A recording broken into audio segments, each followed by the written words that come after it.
అందరికీ శుభోదయం. నా పేరు అక్షర. నేను 1వ తరగతి చదువుతున్నాను. మేము జ డ అక్షరాలతో పదాలు చెప్పబోతున్నాం. జ త జత, జనక జనక, జల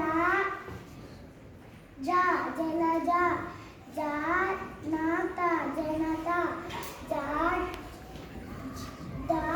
కి సున్నా పడితే డం, బాకి సున్నా పడితే బం, డంపం,